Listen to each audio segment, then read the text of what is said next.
வணக்கம். நான் திருப்பூர் தங்கராஜ். மே 5, 2026. நான் நல்லா இருக்கேன். நீங்கள்லாம் நல்லா இருக்கீங்கன்னு நினைக்கிறேன்.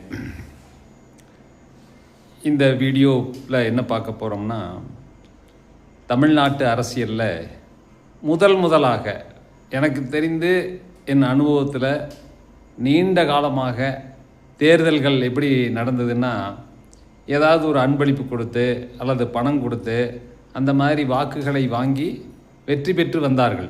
ஆனால் முதல் முறையாக இந்த தடவை 2026 சட்டமன்ற தேர்தலில் திரு விஜய் அவர்களுடைய கட்சி பணமே கொடுக்காம இந்த 108 தொகுதிகளை வெற்றி பெற்றிருப்பதாக நமக்கு தகவல்கள் தெரிவிக்கின்றன. இது ஒரு ஆச்சரியமான விஷயம். நான் கூட என்ன நினச்சேன்னா, இந்த திராவிட கட்சிகள் பணம் கொடுத்து ஜெயிச்சிருவாங்க அப்படின்னு தான் நான் நினச்சேன். ஆனால் அதையெல்லாம் தாண்டி இன்றைக்கி ஒரு நல்ல அரசியல் திருப்பமாக திரு விஜய் அவர்களுக்கு 108 எம்எல்ஏ கிடச்சிருக்காங்க. இன்னும் ஒரு 10 எம்எல்ஏக்கள் இருந்தால் அவங்க ஆட்சி அமைக்க முடியும். இப்படி இதுவரைக்கும் இல்லாத ஒரு மாற்றம் எப்படி கடவுள் பண்ணியிருக்காருன்னு எனக்கு தெரியவே இல்லை. இது இப்படி நடக்கும் அப்படின்னு சில பேர் சொன்னாங்க, முதல்லையே சொன்னாங்க.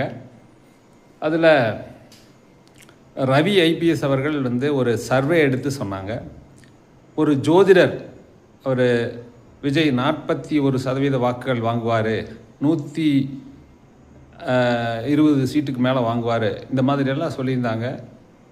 திரு செல்வி அவர்களும் கூட விஜய்க்கு அதிகாரத்துக்கு வர வாய்ப்பு இருக்குதுங்கிற மாதிரி சொல்லியிருந்தார். இந்த மாதிரி நிறைய பேர் முன்கூட்டியே சொன்னாங்க. இருந்தாலும் அதையெல்லாம் நம்ம பெரிதாக நம்பலை. ஆனால் இன்றைக்கி அது நடந்திருக்குது.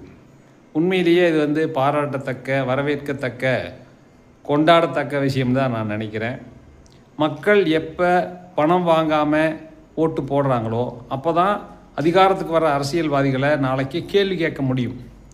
அது நடந்திருக்குது. அருமையான ஒரு தேர்தல். எந்தெந்த மாநிலங்களில், அதாவது இந்திய அரசாங்கத்துக்கு அவங்க ஒத்து போகலையோ, நாட்டின் வளர்ச்சிக்கு தடையாக இருந்தாங்களோ, அந்த மாநிலங்களில் இருக்கிற முதல்வர்கள் எல்லாம் அகற்றப்பட்டிருக்கிறார்கள் அப்படின்னு ஒரு தகவல் நமக்கு வருது. உதாரணமாக மேற்கு வங்க மாநிலத்தில் மம்தா பானர்ஜி அவர்கள் முழுக்க இந்திய நாட்டிற்கு எதிராக அந்த வங்காளதேசத்திலிருந்து வந்த முஸ்லீம்களுக்கு ஆதரவாக அவங்களுக்கு